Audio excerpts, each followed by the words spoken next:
Okay, let us start our discussion. Tax return, and that can take several hours. Uh, Based on current issues on tax matters, we have evidenced by seeing that the laws are changing, and now public sector are supposed to file the return with the commissioner general. But also several amendments in tax laws, even in other laws, together with pronouncement from NBA, it is now mandatory that public sector are now supposed to file their annual return.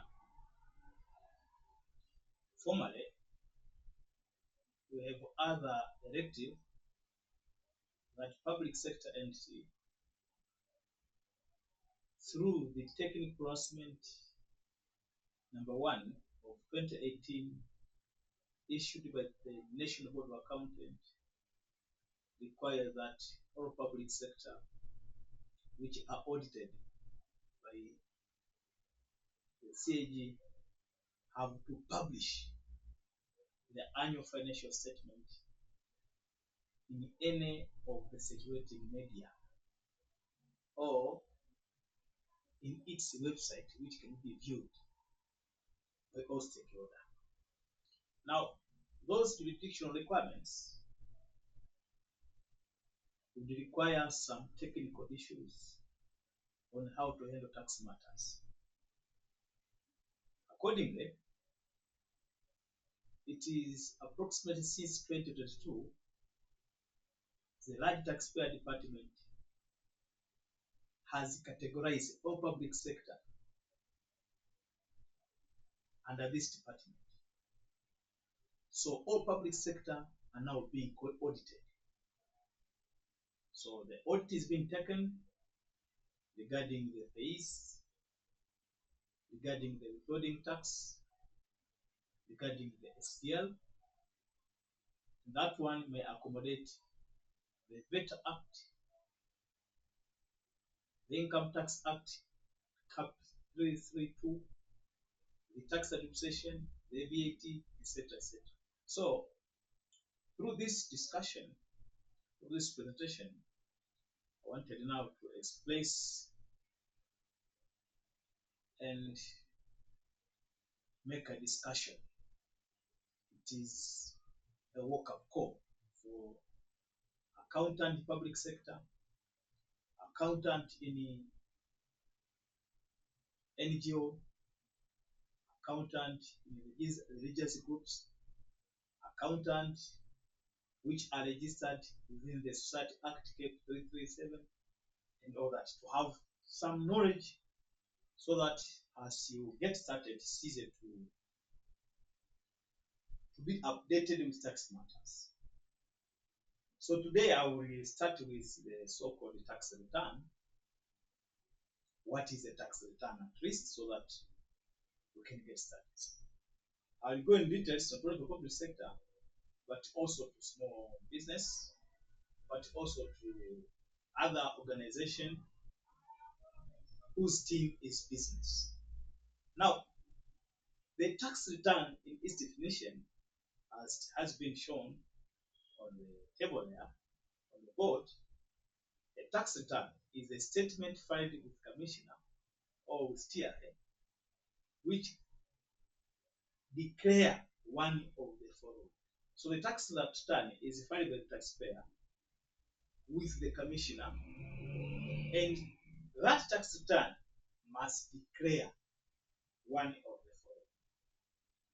That's what I'm saying.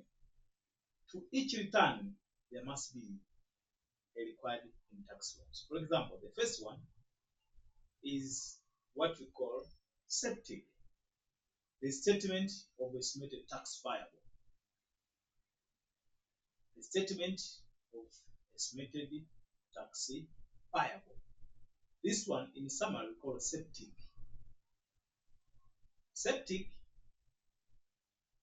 is a statement that a taxpayer will declare to Commissioner General at the beginning of the year. And normally, it is filed up to the due date of 31st March every year, if the annual period is a calendar. So, a taxpayer or any person with a team or with a business team must file with the Commissioner General, declaring that how much tax such a person is going to pay. So, that is number one. We call septic. Number two, when you file the estimate, in other ways, we call it a provision. So a septic is a statement of estimated tax payable by a taxpayer that a taxpayer is trying to declare as to how much tax he is going to pay during the year. So you estimate at the beginning something that will happen 12 months to come. So you start estimating the revenue, and then you estimate the expense. The difference is what we call income.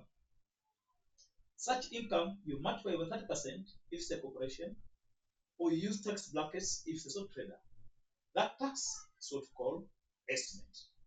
Now, as you estimate on January, for example, as you move in February, March, you may revise that statement, because when you estimate any estimate, for example, as referred to IPSA number 3, accounting policy, or IS number 8, accounting policy in the private sector, you estimate something which is based on judgment and it is subjected to error. So you'll be allowed to revise every month if your estimate come up to have some changes as you look at the business sense. So if you see that, you can change the estimate based on a judgment, then you file a statement of revised estimate. So we have septic, and then you have revised septic. For example, it's now October, going to November. My advice to all taxpayers in Dodoma, even the country, Arusha, Morogoro, whatever, I'm requesting you to see if what you estimated in February or in March, there is some changes. For example, if you estimated that you will pay 4 million, for example, as a tax payer, and now your business has grown up. So as you are selling goods or services, the AFD report does send information to tax authority. If there is significant changes in income, there is significant changes in revenue that you are trying to trade in November, my advice is you to revise the estimate to increase the tax. Because if you don't revise the estimate, there is a fine on underestimate, as I'm going to describe later. So the second statement is the statement of revising estimate. You revise the provision. If you estimated 40 million, you revise. You can add it or decrease. Not always add it. You can add the tax or decrease. Therefore, under section 89, you can revise. That is a statement of revision. So the two statements are very essential. So the first return is septic. The second one is revised septic or revised estimate. After having that, the third return is what we call annual return. This is a final return. As I said earlier, as you begin your business, you have to file the estimate. As you continue trading, you can revise your estimate to reflect the actual performance in 3 or 4 months. Now, at the end of the year, after 12 months, you will be required to submit your audited financial statements to external auditor, the case manager. The auditor will audit the financial statement. Thereafter, we will file the annual return consisting 3 items. Number 1, financial statement. Number 2, tax computation.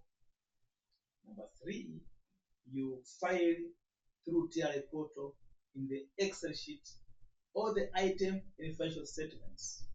So 3 are what we call annual return. So the annual return consists of 3. From annual return, you will now compute the actual tax that has been incurred by referring the audited financial statements, which depict the actual revenue as directed from the electronic and physical device FD, and then the actual expenditure you did expend. So you have to claim the expenditure, you have to claim the cost of sale, you have to claim the direct cost under Section 11, Section 2 of Income Tax Act 332. From there, the difference in the taxable income, you multiply by 30 or whatever the case may be, you get the actual tax. So that return could consist the actual tax. Now, from the actual tax and estimated tax, you have to perform the comparison. If there is a significant changes between the actual tax and estimated tax, there is a penalty on the underestimate. And that's why I'm insisting, taxpayer in Dodoma, you have to observe what you did estimate at the septic area on March or February.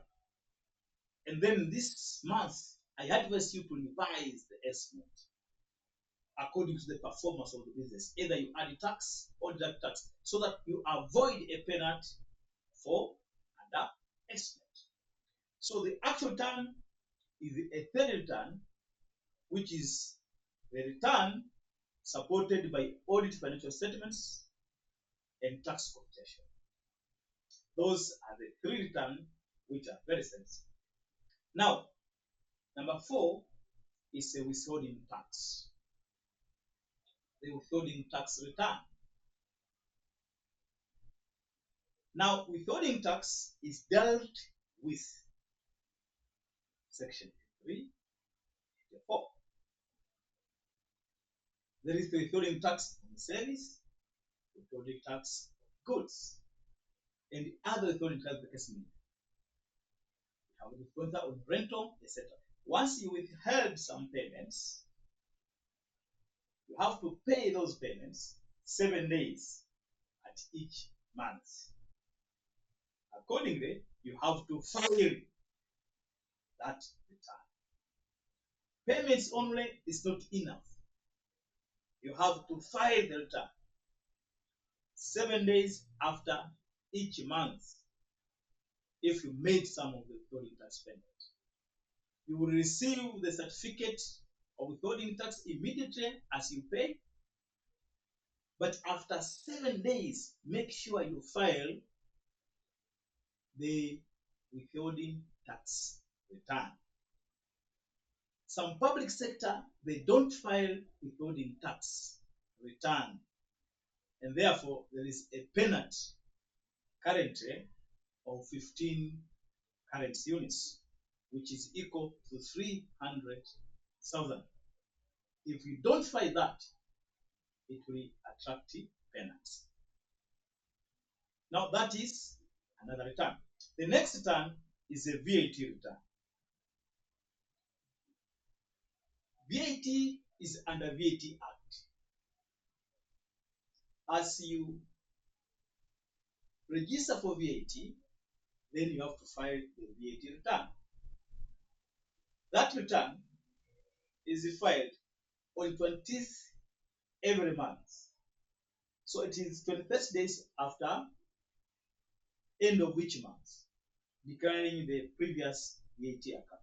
So the VAT account consists the input tax and the output tax. The difference could be either tax payable or tax credit. Failure to file the VAT return, that one can also amount to some penalties. In most public sector are not registered for VAT, most of them. Therefore, they can't understand this one. But we have some trading public sector, such as those owning hotel buildings. If you own hotel buildings and you trade with taxable sales, then from there, the threshold can amount to 200 million currently, and then you register for VAT. Accordingly, you have to file the VAT 20 days after the month, the year, the end of each month. The last one is the STL. So we have the STL here. This STL is coming from the VAT Act. The VAT Act has given us to compute the STL for somebody who has 10 employees or more. But this one also has exemption category in public sector, of which you're going to discuss. So most public sector employees are exempt from STL, except some of the few who are not exempted. But most of them are exempted from STL. So this sixth return is what return I want you to understand for this discussion, so that you can adhere to law, whether you are public sector, you are the religious group, you are the charitable institution, you are the NGO, whatever the case may be. Try to compile rules. It has been very risky for non-compliance to tax rules, and even most of the public sector are subjected to high tax liability, which has implication on compliance risk. And that one is very bad to donors. If the donors can reflect and depict some key issues that you are subjected to non-compliance tax law, you can't be given any donor funds. And even though the contractors who are contracting with governments or donor funded projects, you won't be allowed to be awarded a tender to any public institution, because one of the procurement requirement is professional due diligence to look if you have a tax clearance and you are complying with tax laws. And if the public, that one does not come to a good reputations. Now, in details, I will start explaining about septic. As I said, septic is a requirement under section 89, section 1. And from this section, every taxpayer who has a business team is required to file this septic area. So the due date is before 31st March each year. So if an accounting period is annual period, this is 30 days. But if it's changed, for example, the public sector starts from July. Therefore, from July, you add 3 months. So you have July, August, and September. So for the public sector, the due date of filing the septic is on September. So this is how it works. So as we see now, I had to make something. As you file the septic, you estimate the tax payable through each of 4 quarters. For example, let me give you some of the key issues here so that we can together arrive to a bit reviewed example.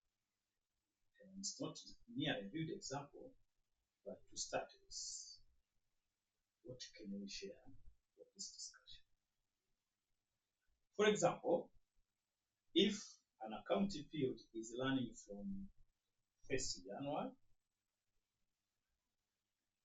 to 31st December, it's just an example. So this one is a calendar year. So what you are saying, the first quarter will be quarter number 1, which is 31st March.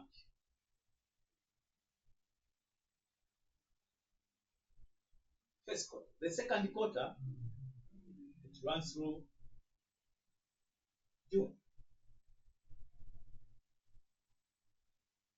So first quarter, and then third quarter will be 30th September, quarter 3. And the last quarter is now 4, which will be 1st December. So by virtue of this requirement,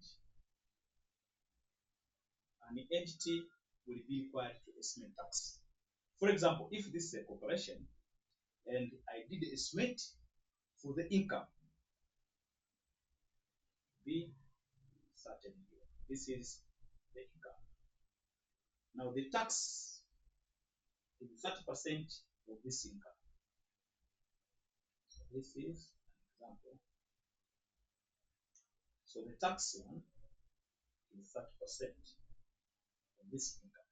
So putting 30% of 30 million, then a tax come up to be 9 million. This is the tax. Now the quarterly payment will be now from 9 million divided by 4 equal installments. So 9 million divided by 4. 9 million divided by 4. Let's use my calculator here. 9 divided by 4. It is quarterly basis. Quarter 1, this is 2, 2, 5. So this is a quarterly tax payment of this example. So I'm saying on the first quarter you pay 2.5. So this is 2.25 million first quarter. Second quarter is 2.25 million. Third quarter it is 2.25 million. Now a danger is on the first quarter you have to make sure between a second quarter and third quarter you make a revision if there are some significant changes. So you can make a revision by adjusting whether to add this tax or decrease the tax. Otherwise, if no changes, you just pay the fourth and last quarter. So that is the safety net. So it's just an example. So as we go now, these payments here are what we call installment. In other ways, we call the sum is called provisions. Now for public sector, we have to think that the public sector is running from 1st July, moving to 30th June. So if it is 2/24, that one is 2.5.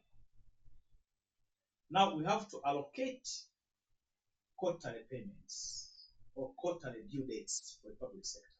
So the first quarter is on June. So September. That's September 2024. From September plus 3. So the second quarter is 1st December 2024. And the third one will be from December, which is December, then January, February, March 31, March 2024. So that is quarter 3. So between quarter 3 and quarter 1, you have an ample time to make revision before going to quarter 4. So quarter 4 will be made on 30th June 2025. So this is 2025. So this is for the public sector. So remember how to make quarterly payments. This is a septic, and this is the reaction on revising the estimates. Now let's continue on that. A good question. Which organization is required to find septic? Which organization? That's very important. Formally, from this law, it requires that all sole trader with business team. So every person has a TIN number, but not all TIN number are business team. If we want to establish a business, you have to file, you have to move, you have to request the commissioner to change your non-business team into a business team by registering such business. Having done that, you are required by law to file septic, whether based on presumptive system or non-presumptive tax system. So all sole trader with business team identification number are required to file the septic. If you register your team for business, then you have to file the septic, the statement of estimate. You are the one responsible. If you have non-business team, it's okay. But having a business team is mandatory that you file the septic. Number two, all public sector whose financial statement are audited by CAG. That is very, very, very sensitive. During this year, in the National Assembly, the income tax has been amended, requiring that all public sector whose financial statement are audited by the CAG, they have to submit the annual return. Now, if you submit annual return without filing the septic, there is a penalty. There is a penalty. So in order to avoid such penalty, you have to file the septic. For example, in the case of public sector, you have to file nil. The same to NQ. So you must file the septic in order to avoid the septic during filing the annual return. During this year, there have been a lot of cases, account cases, because most of taxpayers did not file the septic. Upon a job assessment, they were required to file the annual return. Now, if you file annual return without having filed the estimate at the start of the year, then there is a penalty on failure to make a provisional tax. So I repeat, all public sector will have to find out the septic, at least in order to avoid the penalty, unless the Commissioner General can amend the law, giving the exception to public sector. If we are using the similar tax laws in Tanzania, then the penalty are there to stay, and the system won't be amended, because what's operating is the system according to law. Number three, registered professional tax consultants, audit firm, law firm, and all professionals who offer professional services to the public, they have to file the septic with the Commissioner General. Number four, registered corporation. It's mandatory. Number five, registered partnership firm. So individual partner will be required to file septic according to section 48 to 49 and 50 of Income Tax Act, that is describing the taxation of partnership firm. We have the registered non-organizational NGOs under Cap 56. All these NGOs are required to prepare their statement using ethers. Accordingly, they are required to file the return to TRA, and thereafter, it is required by NGO Act to submit all financial statements which has been audited by external auditor with the register of NGO. I remember in year 2022, it was observed that the register had almost 80,000 NGO being registered, but only 2,000 did submit audited report in his office. This one indicates a big risk. And according to law, most of these NGO have been overthrown from registration. Now we have Registered Organization under Society Act K 337. These are registered with the Ministry of Foreign Affairs. So my request is all these organizations having these characteristics, they have to adhere to tax laws. That's very important before some of the key issues which may bring risk and result into bad reputation because of non-compliance with tax laws in Tanzania. Let's see the next phase here. What happens if you don't file the septic? What happens if you don't file the septic? This is the interest for failure. Sorry, this is the interest for failure to pay tax. So as you file the septic, you have to pay tax quarterly. If you don't pay tax quarterly, then there is an interest for failure to pay tax. Now, let us read together Section 76 of Tax Administration Act. Say that where an amount of tax imposed under a tax law remain unpaid after the due dates prescribed in tax law, the interest at statutory rate, compounded monthly, shall be payable to Commissioner General. Now that one is dangerous. That one is dangerous. If we don't pay tax, which has been estimated using septic, then such unpaid tax shall be paid in the form of its principal plus interest. And the interest is compounded using BOT rate. For example, if the rate is 5%, then you pay that tax in principal plus its interest. Now, how do we compute the interest? Let me put something. For example,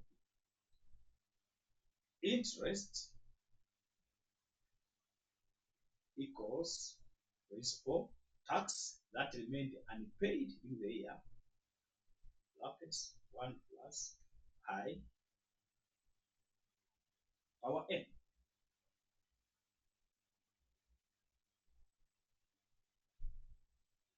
Now, this is the penalty. For example, if your installment amount 5 million, if your installment amount 5 million, that's an example. If your installment amount 5 million, and you expected this 5 million to be paid on March, then we have April, then we have May, and then you have June. If this amount of tax remained unpaid since March, then you have to count how many months. Now, if you paid in the middle of June, for example, so from March to June, how many months? 1, 2, 3, 4. So 4 months. Now, in penalty, you have to observe what is a BOT rate. If the BOT rate is 5% per annum, for example, it's just an example I'm trying to give you. If the BOT rate is 5% per annum, 5%, so per month, you have to say this rate is 5 over 12 per month. Then the penalty on payment will be 5 million plus 1 plus 5% divided by 12 over 4 months compounded. This is the the penalty interest that you're supposed to pay. So you pay 5 million plus this So this is how it works. So that's why as you estimate the tax in any tax laws, please pay on due dates. Because every tax has its own due date. As I said, VAT return will amount to VAT payable, and then you have to pay immediately when that assessment has been made. The provisional tax is estimated at the beginning of the year and divided into 4 equal installments.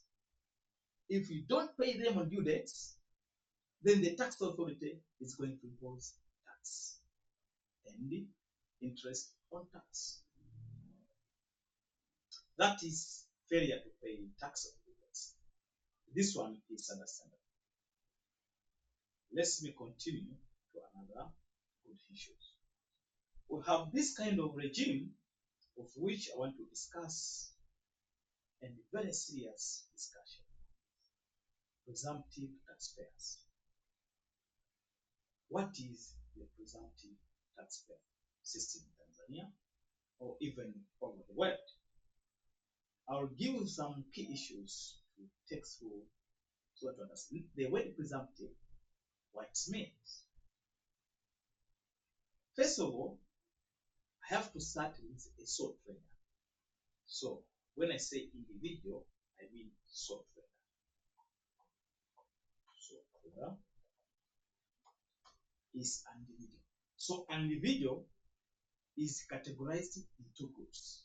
An individual is categorized in 2 groups. Number 1, individual subjected to presumptive tax regime, and individual who are not subjected to presumptive tax regime.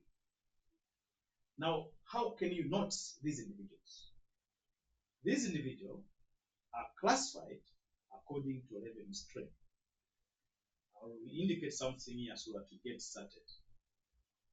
Currently, it has been a law that all taxpayer has to acquire the electronic and physical device, the EFD. So that EFD machine will enable even classification of presumptive taxpayer and the account cases.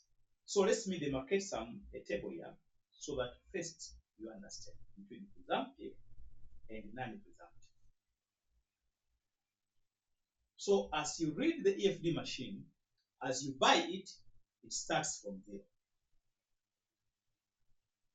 As you continue selling using a machine, it starts reading.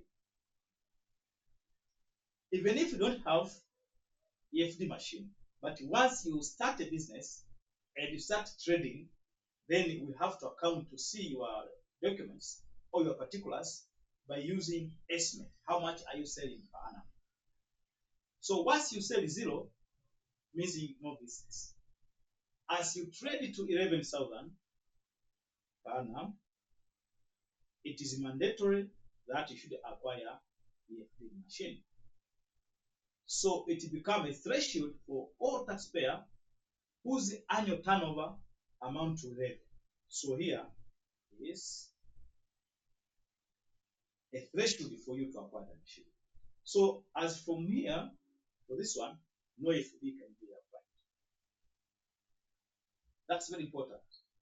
11 million per annum. Now, as you continue trading up to 100, now here, when it's now you're trading up to 100, I'll show you something. 100 million. When it's now up to 100 million, what is this one here saying? This one here, we're now saying a taxpayer from 0 to 100 million is presumptive. I will explain now the word presumptive. Presumptive is a sole trader whose annual turnover is below 100 million. I repeat, a presumptive taxpayer is a sole trader whose turnover is below 100 million. Now from here, above this, from 100 million and above, That one is non-presumptive. Non-presumptive.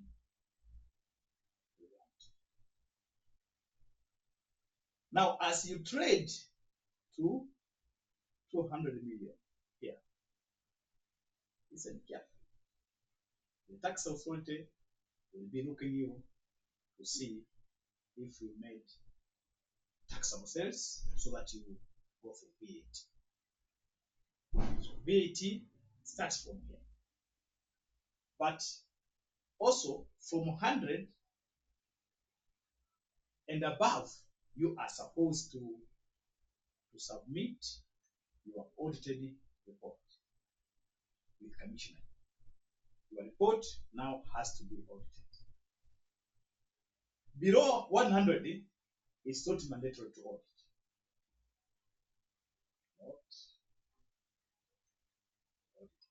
Now, the two cases you have to understand this.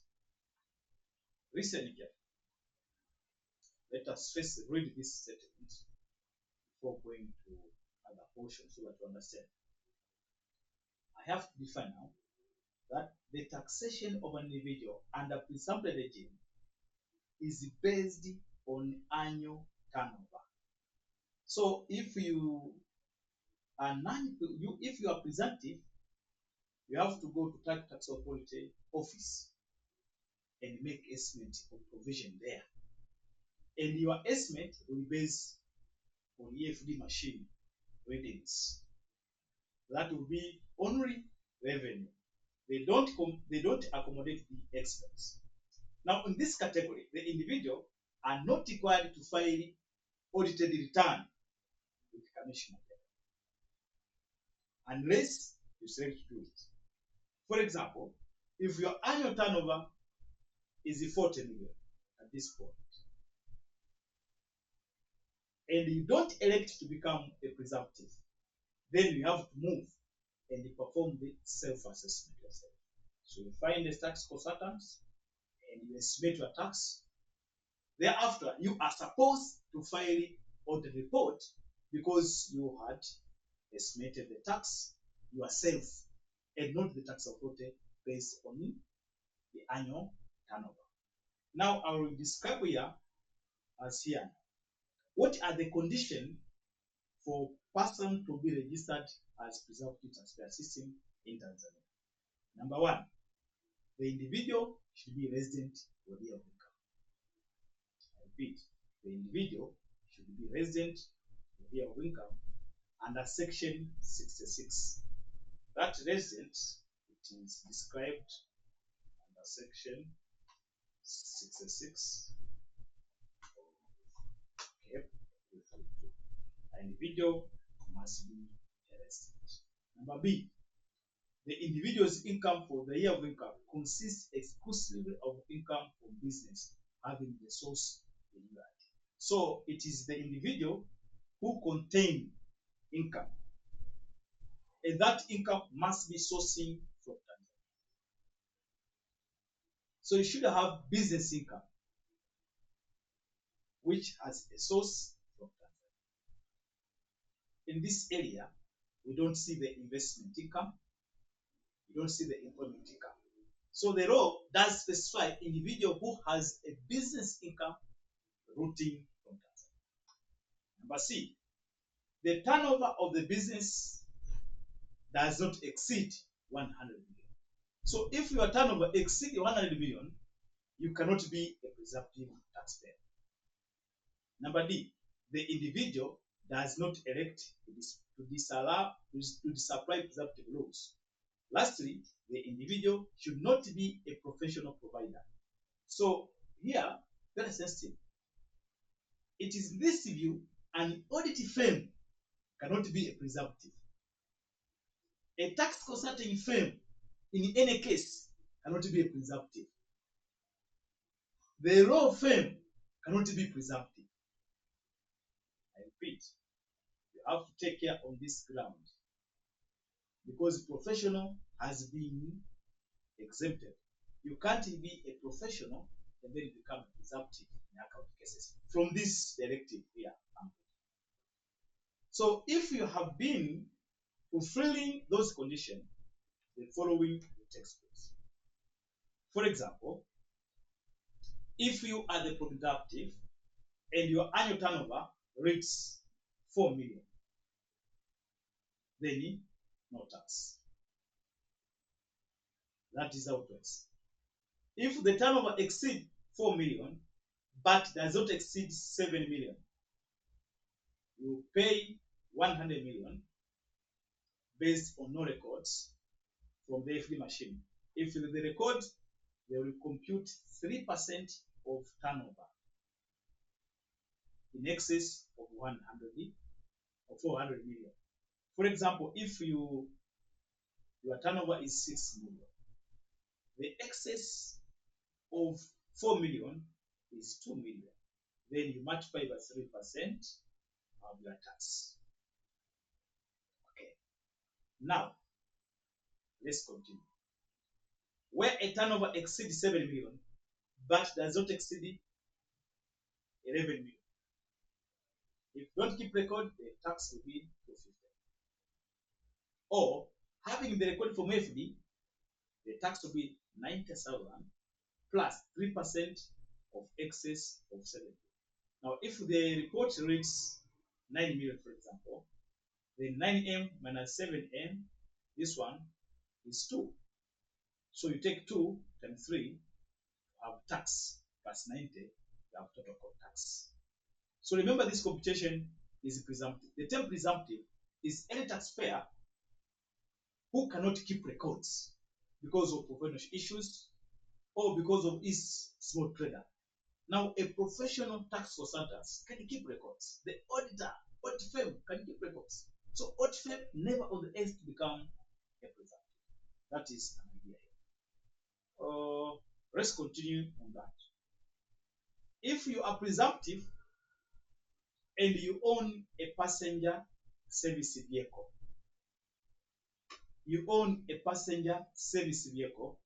therefore your taxation will be based on number of passengers.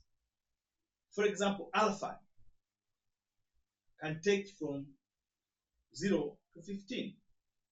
Therefore, its amount is 250,000. If you have any passenger car that takes number of passenger from 16 to 30, that one will have a tax payable per annum being 6,500. So this is how you tax law. If you have a car which is tour service vehicle, these are the threshold for presumptive. You own a car, presumptively you pay this tax for a rate from 0 to 15, as you can see in the table. Now, having a good carrying vehicle like some trailers, less than 1 ton, you estimate to be 250. From 1 ton to 5 ton is 500,000. From 6 ton to 10 ton. So these are the estimates. So being a presumptive and having owned this vehicle, that's how it works. Okay. Number D, private hired service vehicle. If you have private hired service vehicle, for example, motorcycle now is here. Actually, there has been a debate on taxation of motorcycle from those boda, tricycle, bajaji. So boda and bajaji have their tax rules here, but they never pay tax. I'm sure it will come a time when enforcement can be in place so that tax will be collected. We have a lot of boda within Dodoma, within Dar es Salaam, within Arusha, within Mwanza, and all over the country. If they pay this tax, I'm sure the government is going to earn tax. But what I'm suggesting, perhaps they can arrange a good tax administration on how boda can pay this tax. Because even localizing boda or even them paying this tax, it may be there is a political interference or some of the political issues, especially during this election. But this tax has been arranged here, and those are the current rule, but enforcement is zero. Enforcement is zero. I'm not challenging But I'm sure Boda Boda, they can arrange the riot. These are what we call Gen Z in Kenya, and in our country we call them Panyarod at the moment. So at least we should arrange more and more about this private vehicles. Now we have this tax, already hearing, already sharing, and the others, special hire, etc. So these are motor vehicle when they are subjected to sole trader. So a presumptive taxpayer, as I said, is somebody who do not keep records, and the taxation itself is based on annual turnover, and everything is made at TRA office. If the sole trader did estimate the income tax based on septic on his own TRA portal by using a tax consultant or himself, then he or she is not a presumptive, and she will be required to file the annual return. It is a benefit that you become a presumptive, but also it's very expensive for you to go for that kind of regime because you'll be required to prepare accounts. Now let's see if there is something here. Now we see here exception. Exception for presumptive. As I said, presumption system is where an individual are taxed based on their annual turnover and are not obligated to maintain audited accounts or book of accounts. However, an individual may opt not to apply for the system and prepare audited accounts and pay tax based on profit. So the presumptive are paying tax based on revenue, and non-presumptive are paying tax based on profit. Those are the difference. Now, key issues. Number one,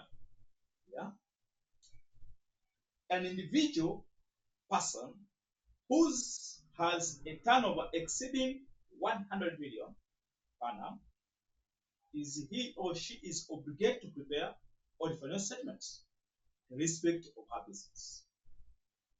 Number two, a person whose turnover is 11 million have to issue EFT receipt.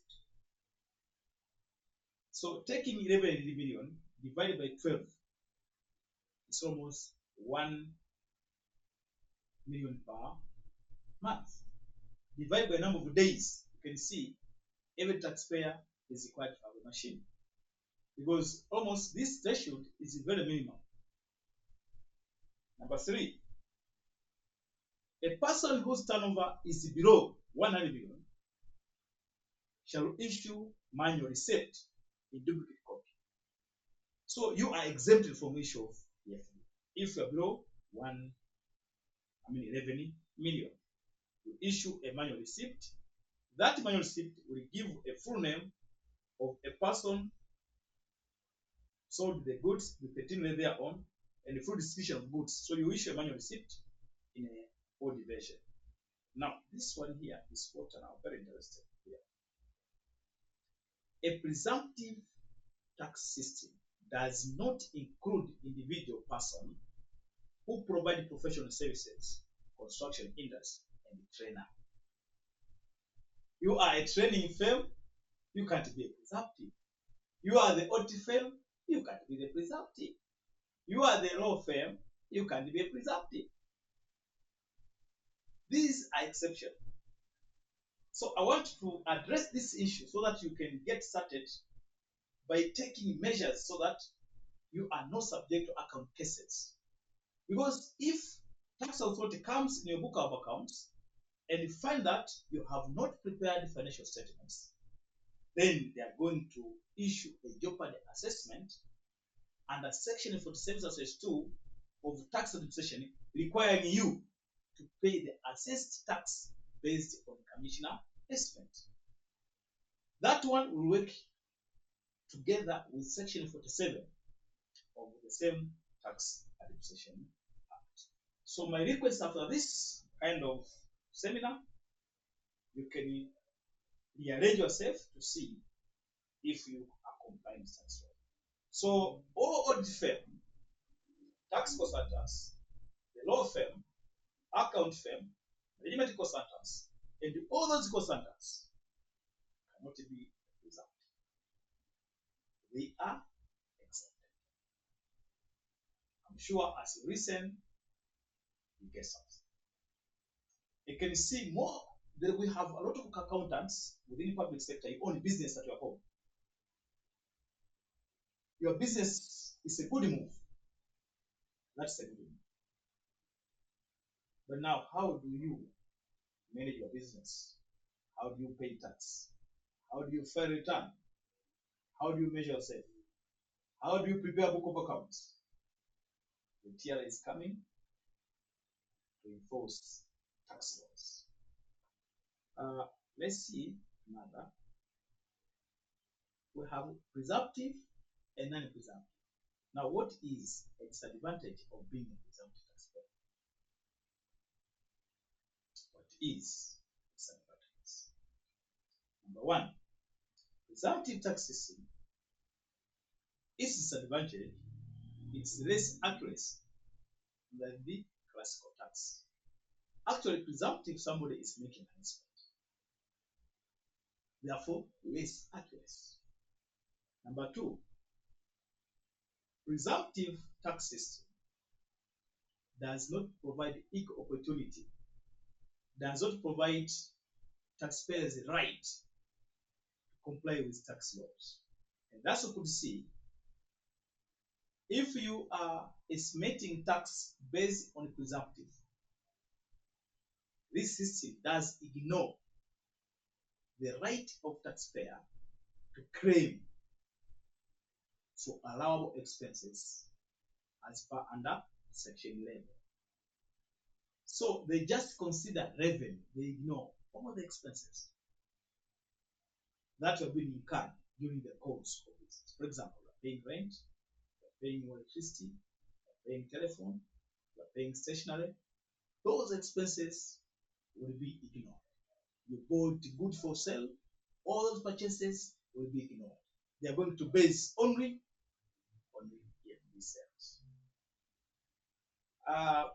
Again, the presumptive tax system does not provide the right of taxpayer of self-assessment. So you just go to tax authority, they make assessment. So that one can bring debates and even can attract corruption between the taxpayer and some tele officials if they're not aware of whatever. Because somebody can now debate to the point that it can result to corruption. Again, somebody who is under presumptive taxpayer, its integrity to financial statements is minimal. Because such person cannot recourse, cannot secure the loan from financial institution having no documents, having no financial statements. Presumptive taxpayer cannot apply for any tender through the system for procurement in the government through NEST, because you will be required to produce financial statements which has been audited. You will be required to produce the tax clearance based on financial statements. Now, missing those documents, your integrity of business is minimal. So you are at risk.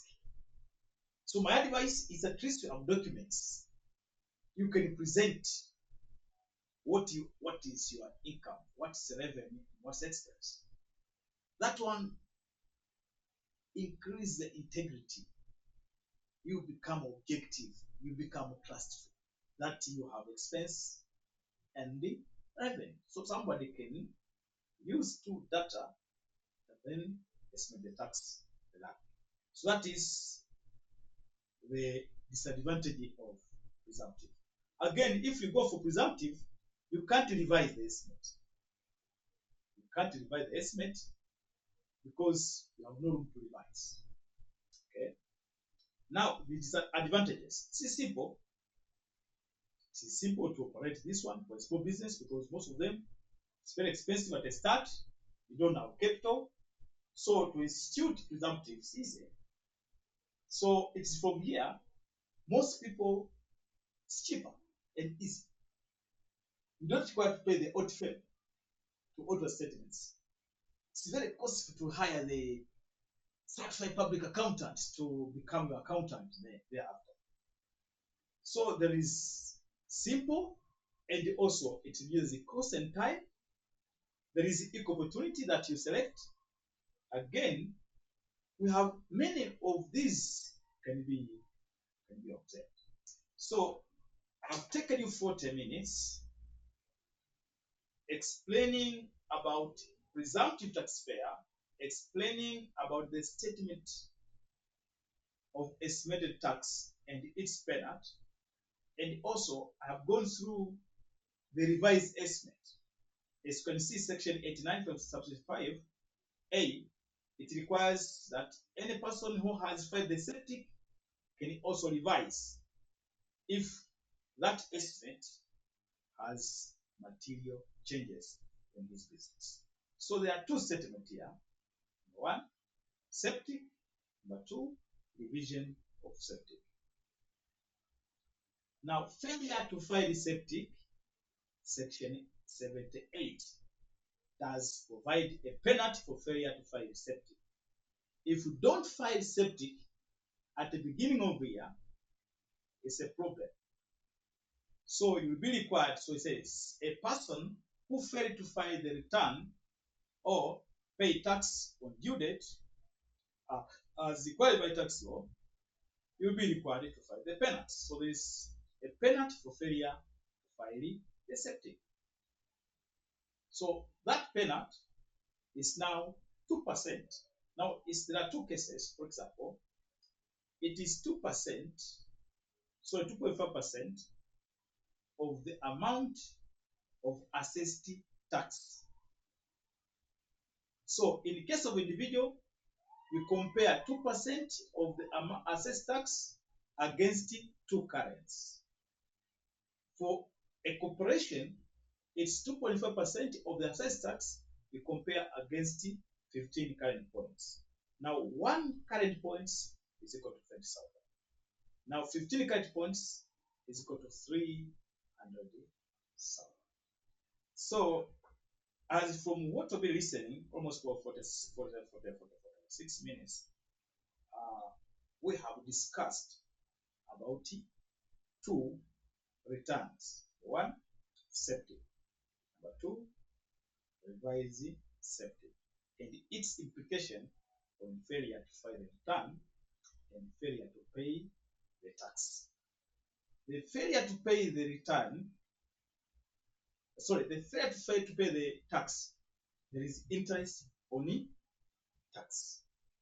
But failure to file the return, there is penalty, which is computed as the higher of 2% of assessed tax vis-a-vis 5 currency points for individual or 15 currency points for the corporation.